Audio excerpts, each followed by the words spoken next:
would you like to bet right alongside your favorite WagerTalk or Sports Memo handicapper for the next 40 days for under $5 per day? Well, we have you covered. A 30-day all-access pass is priced at $299, but for a limited time, not only are we discounting the price by $100, but adding on 10 more days of picks for free. So outside of the $100 discount, we are tossing in a free 3-day all-access, a $39 value, and a free 7-day all-access, a $99 value for a combined savings of $238. So to recap, for the next 40 days, you will get all plays across all sports from your favorite WagerTalk or Sports Memo handicapper played during your access, including 5% best bets for under $5 per day. Have an existing all-access pass? No worries, as your 40 days will not begin until your current package expires.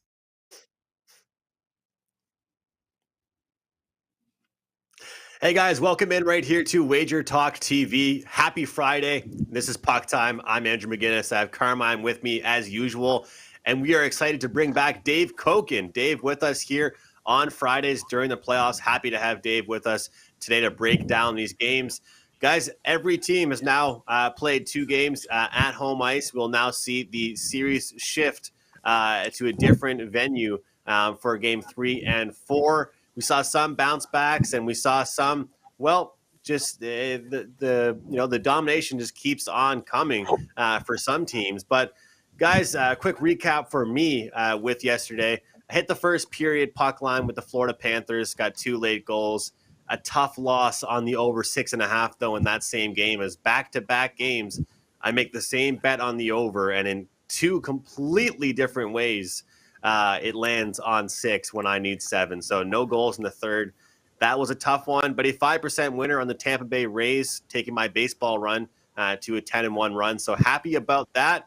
Someone also cashed a 5% wager. That is Carmine Bianco. Welcome in, Carm. Congratulations to you. Hey, Andrew. Good to be here, of course. As always, congratulations on that T-Bay winner.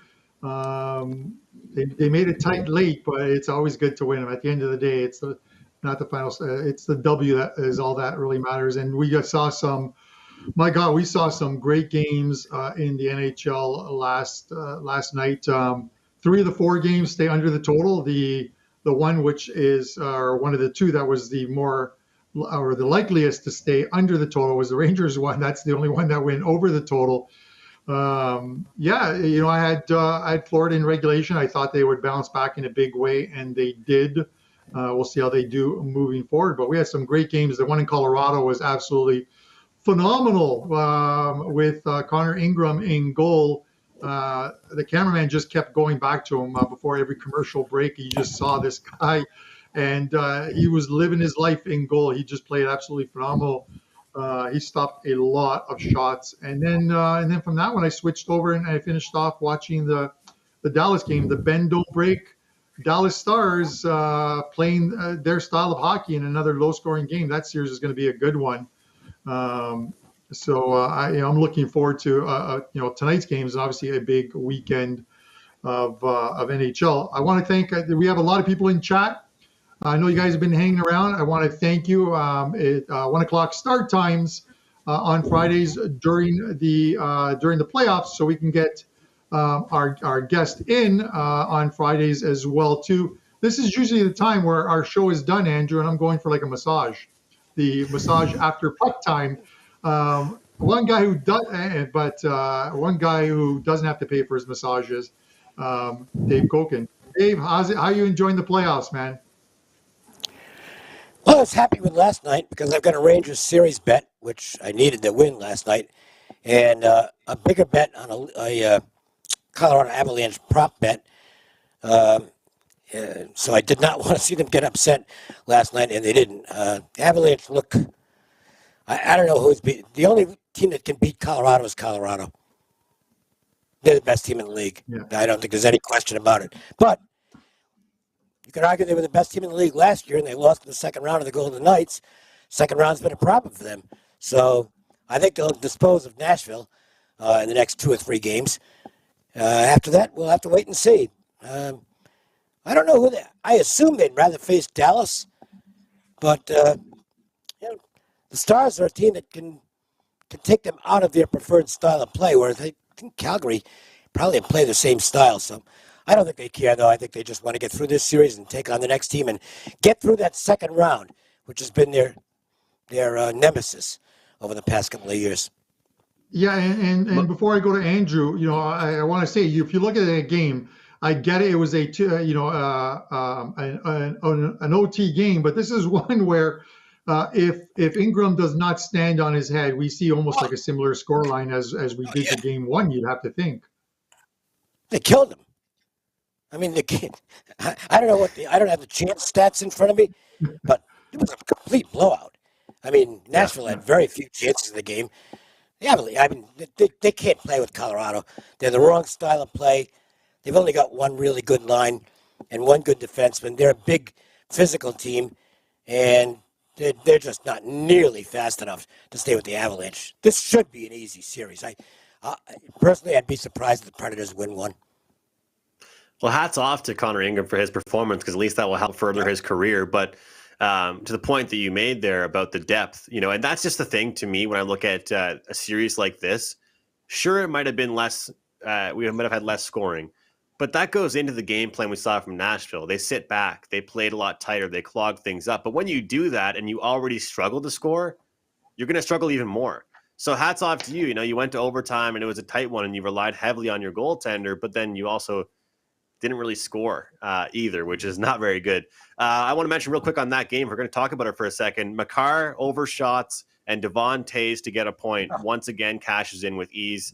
If you're a prop player, I highly recommend you start jumping in on Makar over his shots. Guys, he had 21 shot attempts yesterday.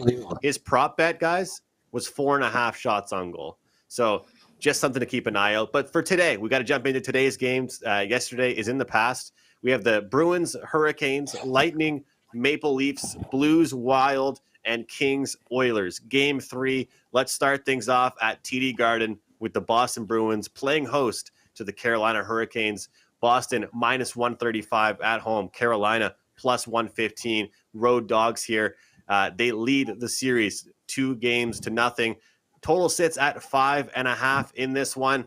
Of course, we have some goaltending changes. We now have Carolina down to their third string goaltender. But hey, he played very well and didn't really seem to make a huge difference in that contest. Of course, another one, a different change to mention will be Hampus Lindholm for the Boston Bruins. He will not be playing tonight. That's been announced, which is a huge blow for their team.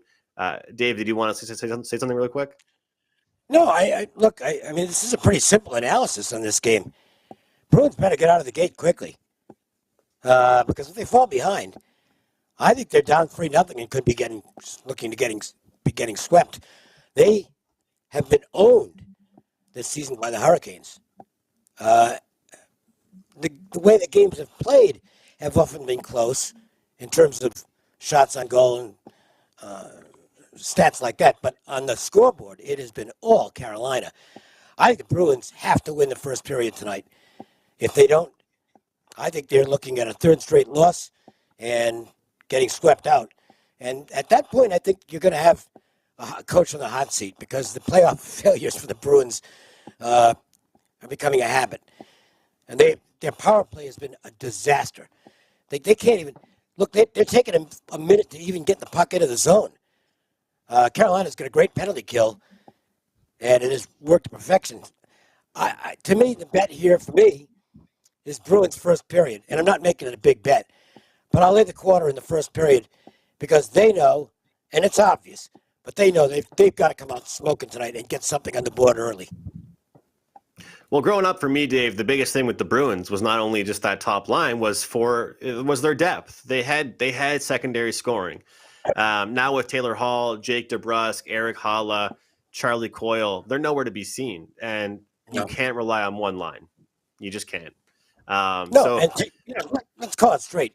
Taylor Hall is an okay player, but I think we've arrived at the point where the expectations that were held for Taylor Hall, first overall pick, really got his career off to a great start.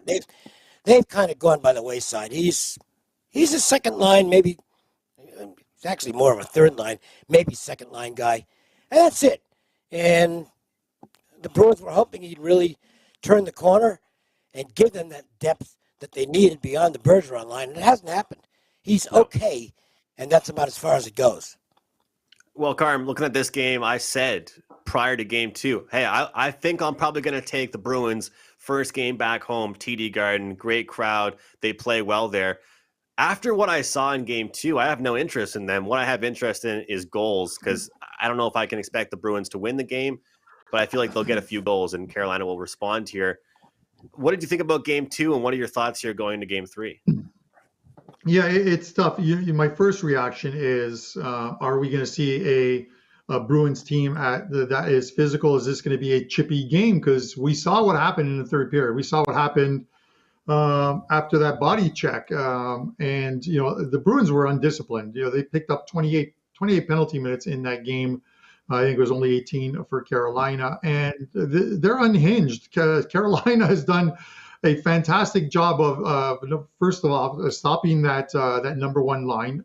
And then, as you said, they're not getting the secondary scoring.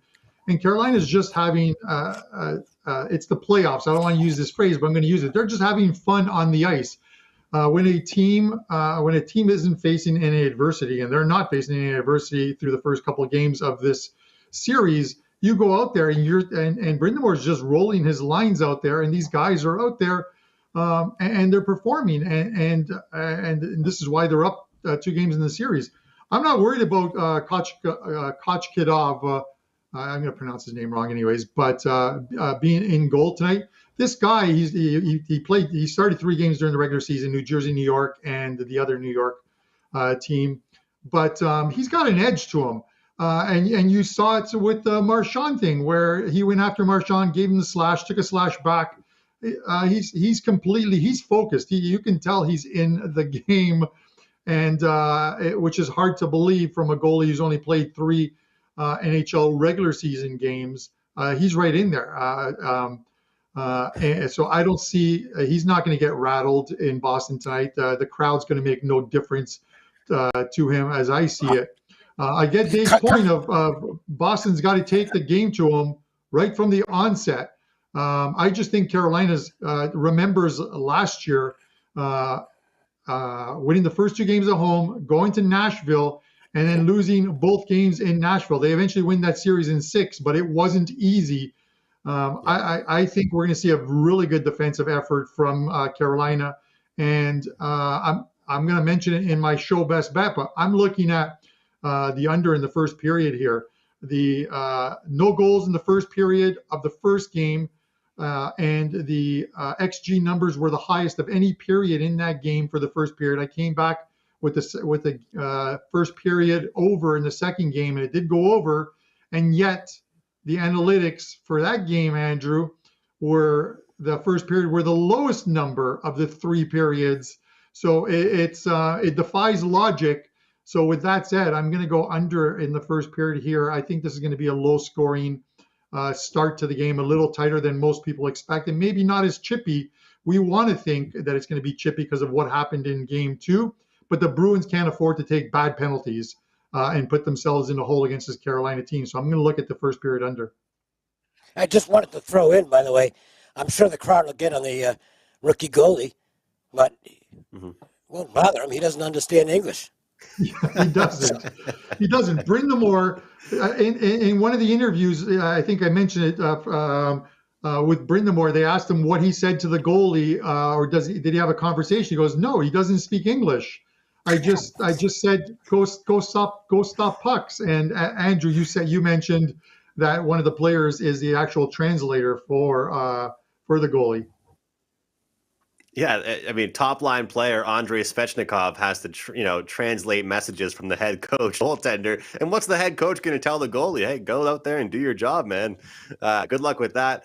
Well, Carm, this isn't the first time, Dave, on the show this year where one of us has had a first period total that has contradicted the other person's full game total, but it's still possible we can win this game. So, Carm, hopefully for your sake, we go under 1.5 in the first period. And for my sake, we go over in the full game. And Dave looking at Bruins in the first period. So how about a Bruins 1-0 first period? How about that? There you go. That works for me. That works. Sounds good, guys. All right, let's jump into the second game here. This is an exciting one to break down, of course. Tampa Bay -120, Toronto +100 here. Of course, this one shifts to Florida, the defending back-to-back Cup champions, total at 6.5 here. Look, when you look at game two, I will say this. I was impressed with, of course, number one, Vasilevsky. His stats are just unbelievable off a playoff loss over the past couple of years. But I look towards that start that we saw from Tampa. But the way they sat back, I talked about it with Nashville, a little bit different of teams, obviously, but you could really tell that Tampa didn't try and play Toronto style of hockey. They played Tampa hockey, more of a counterattack type of hockey and not falling into the pond hockey that Toronto likes to play, and it helped them quite a bit. Having said that, as someone that had a bet on Tampa in that game, I will say Toronto continued to battle back and fight throughout the entirety of that game. And they tried to, claw back, Carm, near the end of it and make it a little bit close. So what are your thoughts here as the series shifts to Tampa Bay and Tampa gets the split after 2 games?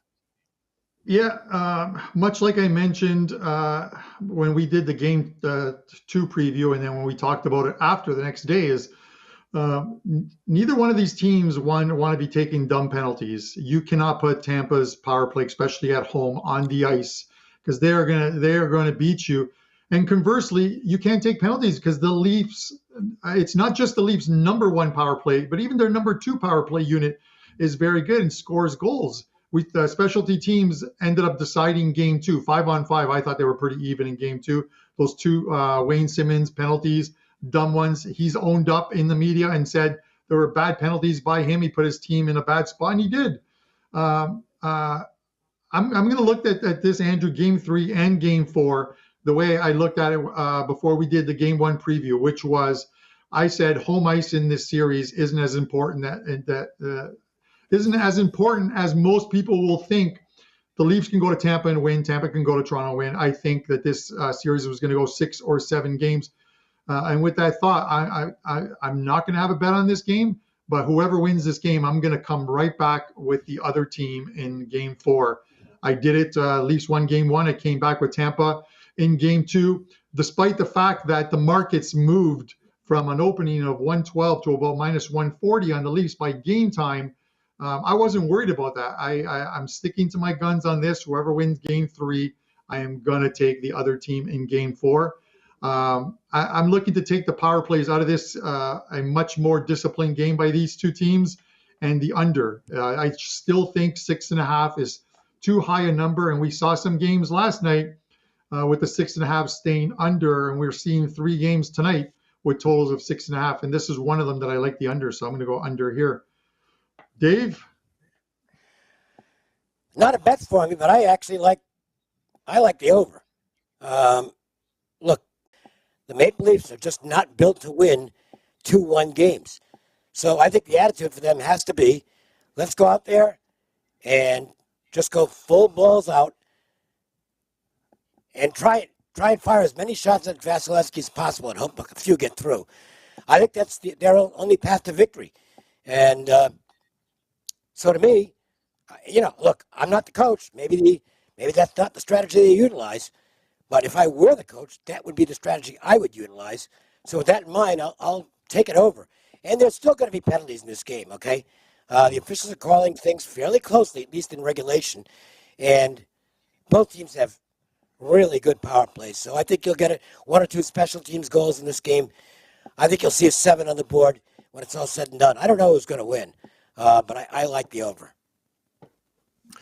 Well, guys, we appreciate all of you watching here on WagerTalk TV. If you are watching and enjoy the content, hit the like button, hit the subscribe button. You can find all 3 of us at WagerTalk.com. Happy to have Dave with us this Friday. He has an MLB 2-teamer up for grabs tonight. You can grab again at WagerTalk.com. And Dave, regarding the power plays, both of you guys talked about special teams. Gary Bettman came out with a quote a couple days ago.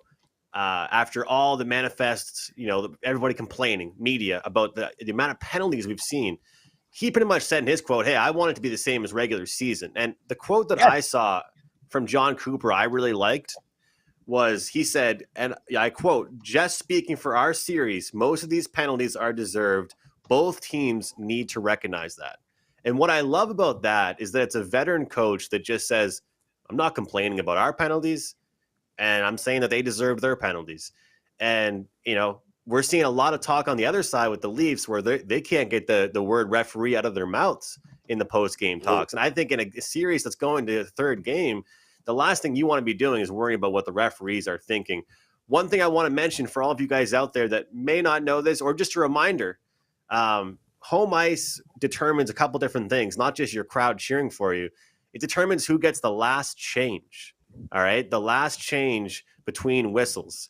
And that's a huge hockey thing that many people might not know, and it benefits Tampa Bay big time here. So they get the split in Toronto.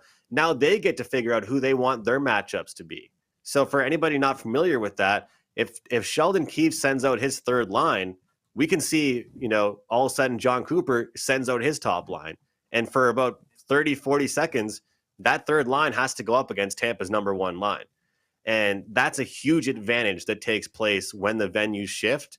And to Dave's point about Sheldon Keefe opening things up, the only thing I'd say back to that is that as much as I agree with Dave on that, I think it hurts them more on the road playing that style of hockey just because they can't get those matchups that they'd like. So I think it really does benefit Tampa Bay in that regard. But, as far as this game goes, I think that we're going to see a slow start. Whether or not the full game goes over, I really do predict a slow start to the game. And that's all I can really say, because anything else I say to you guys, I'm not betting it myself. And I'm just being completely honest with you. But I just wanted to let everybody know about that, to that rule. The last change is a huge factor. And I do think it'll be an important part of this series between both teams. Let's keep this train on the tracks, though. Dave, I'm going to come to you with our third game with the St. Louis Blues, Minnesota Wild. Of course, a tale of two different stories between these two teams in game one to game two. I was happy to have the over in the last game, and that was a fun one. Talk about penalties in that one. Minus 125 at home here for the Blues. What are your thoughts here, Dave? Well, they finally found a way to solve Ville Husso, who has been he's the most improved player in the league this year.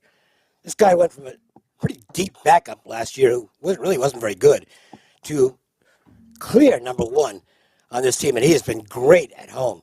15-3-2, I think, on the numbers. I don't want to go against him. The flip side of it is I still think the Wild are better than the Blues. They're the stronger team to me. So I don't know what to do with the game. I mean, and I'm not going to spend 2 minutes talking about a game that there's just no chance I'm going to bet. I have no idea what to do with this game. What I do want, I think this is your zigzag series. And what Carm was talking about with the Maple Leafs and Lightning, I think I'll wait to see what happens here. And I'm going to bet the loser of tonight's game in game 4. I think that's a decent bet. And the price won't be a big factor because, it's going to be low numbers on this game for the most part. So I think that's what I'll do. I'll sit and watch tonight. Should be entertained. And go bet game 4 on the game 3 loser. All right. Waiting to see what happens tonight and looking towards probably the other side from Dave for the next game. And Carm, what a series this one is shaping out to be, a confusing one at that over the first 2 games. Yeah, this is why I love Dave Cokin, because I agree with him as far as the series goes and watching this one tonight. Andrew, I think these teams are as evenly matched as possible. They have different strengths, but it at the end of the day makes them even. It's similar to, not the same team, similar to the series we saw last year between Pittsburgh and the New York Islanders. That zigzagged all 6 games, with the Islanders eventually winning in 6 games. You could literally just, from game 1, if you took the approach that those 2 teams were evenly matched, you just take the game 1 loser and you came back with them and you just followed that along, and you would have made money until that series ended in 6. I told you I thought taking St. Louis was the only loser on that 4-pack the other night that I had. That once that game started, I knew I had made a bad wager on that one. I still like the Blues. I'm not sure if it's going to make my card tonight. I'm kind of leaning on these 6.5s right now to at least a couple of them on the under, and this is one of them as well too. I don't think it's going to be as fast paced, or Minnesota is going to dictate the play like they did in Game 2. I think they're it's hard to believe I'm making this statement, but their backs were against the wall in Game 2. There was no way they could lose Game 2. Teams losing the first 2 games of a series, I mentioned it, are the winner of the first 2 games have gone on to win 86.6% of those series. So they weren't going to fall. They didn't want to fall behind 2-0, and they played absolutely fantastic. And St. Louis took some penalties, and you give Minnesota power plays, they're going to put the puck in the net. A lot of the teams are in the playoffs right now. You give them a power play, and they're going to hurt you, with the exception of maybe the Boston Bruins, who are, I think, 4 for the last 50 on the power play. With that said, Andrew, I'm going to look at the under, because I think we see this game gravitates closer to what we saw in Game 1. Not the same scoreline, but a game that was tighter throughout, that the Blues eventually won 4-0. I think this is a lower scoring game. I'm going to go under the total. Wait to see who wins this game and come back with the opposite team in Game 4. Awesome stuff there, guys. And it is a very competitive series. So the zigzag is something that I don't like to use during the regular season. I don't like that type of, theory, but during a playoff series, it's something that it comes to life, and it's very true. It's completely different than looking at a team and saying, yeah, in the regular season, they're a win-loss team, because it's not against the same team. It's not a battle against a team that's as tight. But in this matchup, if somebody were to have asked me before the playoffs started, Andrew, what's the most competitive series? I would have actually said this one, because even though the Leafs and Lightning one is so competitive, it could easily somehow end in 6 games. But this one, I think, goes the distance. I want to mention Carmine, and I'm not trying to be that, I'm not trying to be the buster and saying I'm disagreeing. But when I look at the penalty minutes, we see the power plays for these teams, the way they've executed. And the Blues power play went 1 for 5. And that game was 6-2 for Minnesota. They go 2 for 3. If the Blues even score 1 more power play or goal, or 2 more, that's a 6-3, 6-4 hockey game with 9 or 10 accumulative goals. It's just rough for me to take an under in this game because of the penalties, and that's the thing. It's like I have a feeling we're just going to continue to see physicality, and if you put both these teams, I wish you could make a total that was just take away it's like in soccer, like double chance or something like that. Like, I wish it could be like, I want this total that excludes power play goals, because it's hard for us to predict, if there's going to be power plays when you're doing your total handicapping, Carm. Yeah, and I get it. And, I had to respond to someone in on one of our videos that got posted. Someone later on put a comment in there that says that we make a mistake by not handicapping penalties as part of making a selection. And my response was, if you're going to start handicapping penalties in order to find a winner, you're going to go broke. That's a factor that you can't take into a game. You can look at teams' power plays and their specialty teams, but you can't look at penalties as far as making a wager based on penalties or expected penalties in a game. I don't even think there's an expected, much like there's expected goals, Andrew. Prior to the game, I don't think there's any expected penalties for a game. So I had to just sort of straighten that guy out. But that was basically the message. But I get what you're saying. In all honesty, it comes down to the specialty teams. The Toronto series is going to come down to specialty teams. Keep the power plays off the ice, play the game 5-on-5, and you're going to have 2 very good teams playing against each other. And this is the same thing. St. Louis is a physical team. Minnesota, maybe not so much. So now the venue switches over to St. Louis. Are the Blues going to be, are they going to set that sort of physical tone without taking bad penalties? Some teams can do it. You look at the Pittsburgh Penguins, the lowest penalized team in during the regular season, 6.7, I believe it is, penalty minutes per game. If you don't take penalties, you can't give up power play goals. That might be one of the most impressive stats someone's ever riddled off from the top of their head there on this show this year, Carm. The lowest penalty minutes per team, 6 points. And they are. I mean, they're a very very disciplined team, the Pittsburgh Penguins, and it shows. They don't put other teams on the man advantage too often. One more game to break down. Of course, we got our power plays at the end of the show. It's the LA Kings. It's the Edmonton Oilers. The Oilers now are the visitors. They're minus 145. The Kings plus 125. Carmel, I'll send this one right over to you here. We saw the Kings play upset. We saw Jonathan Quick do his thing, and the defensive forwards really sit back and play good defensive hockey in game one, but it wasn't just a tight victory for Edmonton game two. It was a dominant victory for them. Yeah, I'm going to make this quick because I want to hear Dave's thoughts on this. But I'm going to tell you this. This could be the squarest statement you're ever going to hear. And I've made a lot of them during the season. But I just think the Oilers are a much better team than the Kings. I think that first game they lost 4-3. They got the jitters out, and they got them with a big win. This almost feels to me like the Boston Bruins, who lost the first game at home last season and then rolled Washington the next 4 games, going to Washington for games 3 and 4, and then coming home and clinching it game 5 at home. I think the Oilers are the better team here. I'm going to take the Oilers to win out this series. Dave? Well, Mike Smith. It should be 2-0 Oilers. It's not, because Mike Smith decided that once again, and look, don't get me wrong, Mike Smith's one of the best puck handling goalies I've ever seen. But he also at times thinks he's Wayne Gretzky.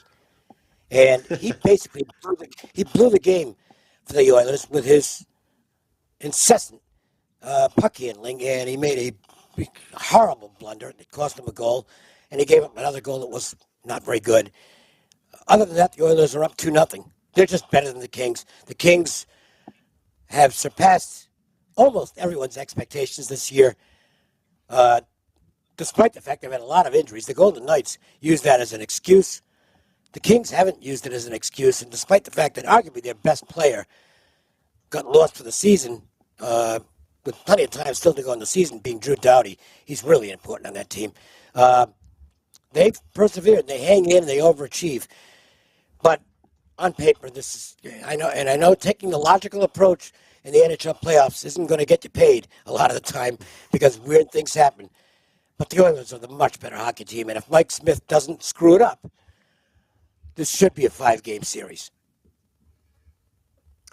I would agree with you guys. I will say this though. I did say 6 at the start of the series. Edmonton in 6, just because I feel like they're susceptible to these blunders, whether it's Mike Smith or whether it's McDavid and Draisaitl not scoring in a game and the depth not showing up, which is one of the reasons why I said LA in 6 was kind of a contrarian opinion. But when I look at that game that they had in game 2, and then I think back to game 1, like was mentioned by, Carmen, you talked about yesterday and Dave just mentioned, if Mike Smith doesn't do that, they squeak out potentially what would have been the toughest game of the series, right? Yeah. But it happened. It's already taken place. And whatever anybody says about it, they can say, but LA knows in their head now, we can hang. So they didn't hang last game, but they can hang. Guys, I'm going to shift the focus a little bit just to the prop market. I have 2 that I like for tonight. One of them is Evander Kane to get a point for the Edmonton Oilers tonight. Looking at Evander Kane, first of all, look at the line he's playing on with so many talented players. This is a guy that gets all kinds of ice time. He came back to the league. He came to a talented team, a playoff team. He's physical. He's a great guy that you want on your team in the playoffs, scoring goals, getting assists. And I'm not asking him to score a goal tonight. I'm asking him to get me a point, primary assist, secondary assist, or, of course, a goal. The second one that I like is Alex Iafallo, over 2.5 shots. And some of you might be wondering, how do you pick a guy on the LA Kings who's going to get a shot on goal? Well, kind of like what Dave mentioned with a few games ago, we were speaking, and he said, fire shots on net to Vasilevsky, pepper them with shots. Well, if you're the Kings, don't you want to just force Mike Smith into a mistake? Don't you want to just, dominate possession and get pucks on net? Alex Iafallo, guys, I don't like chalky prop plays. You see all these prop plays online, and they're horrible prices. This is minus 110. Alex Iafallo, minus 110, over 2.5 shots on goal. I feel like he gets there. So 2 prop plays I like in this one. Let's jump in to power plays. We'll start with you, Dave. Your power play for today. You have some MLB action up for grabs. Tell us more about that. And of course, let's hear your best bet. Yeah, I'm not a big parlay guy, but the one exception to that is when I like a couple of big favorites, I'd rather lower the risk and go for a decent payoff. And I've had a couple of those the last 2 nights and like one tonight. So it's an MLB 2-team parlay that I am grading as a best bet. And you can get that right now on my page at wagertalkwt.buzz/DC. I made one small NHL play tonight. I'll give it out here. It's just a 2% play for me. But I went with the Bruins in the first period. Look, to me, it's real simple. I said this earlier. They've got to come out firing tonight. Try and rattle this young goaltender with shots. If they don't get something on the board early, I think they're in danger of getting swept in this series. So I'll take the Bruins minus a quarter, first period. And that's the only thing I'm doing in the NHL tonight. All right, Bruins, first period money line. Make sure you check out Dave at wagertalk.com. Great to see you, Dave, honestly. Happy to have you back on the show. Great chatting some hockey with you. You can find Dave on all kinds of other shows on WagerTalk TV as well. Carm, over to you. It is Friday. Lots of action going on today and, of course, throughout the weekend. What's going on for you, and what's your power play? Yeah, I echo that sentiment as well, too. Dave, thanks for coming on. And you're going to be with us every Friday, 1 p.m. time slot during the playoffs. And let's hope it's a long playoff season so we get you on as many Fridays as possible. And best of luck to you the rest of the NHL playoff season. Guys, 3 plays up in soccer today. Also, a couple plays up in NHL. Weekend packages are going up.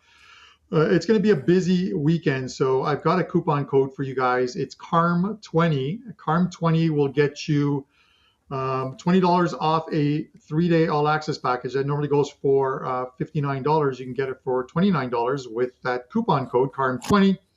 My show best bet, guys, is going to be the Carolina game that we discussed earlier. I'm going to stick with I've been pretty good with the first couple of them. I'm going to stick with the series that's been making us some money. I'm going to go with the under in the first period. I think we'll be happy if it's 1-0 for Boston. That makes everyone happy as long as the full game goes over the total. I think it's going to be a tight checking one. I think Carolina remembers what happened last year in the first round of the playoffs, winning the first 2 at home and then going to Nashville. And they got a little bit of unhinged in game 3. So I think they're going to be a lot better here, I have to believe. So I'm going to go under the 1.5 total here. Guys, one final mention before I throw it back to Andrew. Next Monday, we're back to our regular starting time, 11 o'clock. It'll be Marco D'Angelo filling in for me with Andrew. We've replaced one Italian with another. I'll be traveling to Punta Cana, but I will be doing the shows from Punta Cana. So I'll see you guys Tuesday through Friday next week. Andrew, back to you.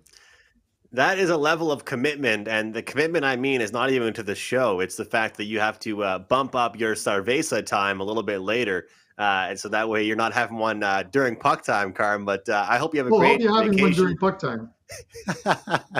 Well, make sure you make your picks before the show starts. Happy to have you, though, Carm, of course, as always, and Dave, and safe travels. And look forward to having Marco on. It'll be fun to have Marco on, talk some hockey. Guys, for me, at WagerTalk for tonight, I have one MLB play. Cashed the 5% yesterday. I'm on a 10-1 run. Number 2 MLB handicapper this season so far. NHL play of the day. So just 2 plays of the day up for grabs. And my prop bet, which I'm continuing with my best bets here with props, 3-1 this week. Let's make it 4-1, guys. Braden Point over 2.5 shots on goal. Again, minus 110. I don't want anything too chalky here. Over 2.5 shots on goal. Braden Point, guys, is known for being more of a playmaker. He's not like Stamkos or Kucherov, which is why we're getting a great price. He's not someone that's trigger happy. But with how many opportunities I've seen him and his line create, especially at home, I expect him to put some shots on net tonight. We'll look at Braden Point over 2.5 shots on goal. We've got Dave Cokin looking at the Boston Bruins in the first period on the money line, and Carmine Bianco under 1.5 in that period. First period, Carolina and Boston at -105. On behalf of Dave Cokin, Carmine Bianco, I am Andrew McInnis, and I will see you guys on Monday. How would you like to bet right alongside your favorite WagerTalk or Sports Memo handicapper for the next 40 days for under $5 per day? Well, we have you covered. A 30-day all-access pass is priced at $2.99, but for a limited time, not only are we discounting the price by $100, but adding on 10 more days of picks for free. So outside of the $100 discount, we are tossing in a free 3-day all-access, a $39 value, and a free 7-day all-access, a $99 value for a combined savings of $238. So to recap, for the next 40 days, you will get all plays across all sports from your favorite WagerTalk or Sports Memo handicapper played during your access, including 5% best bets for under $5 per day. Have an existing all-access pass? No worries, as your 40 days will not begin until your current package expires.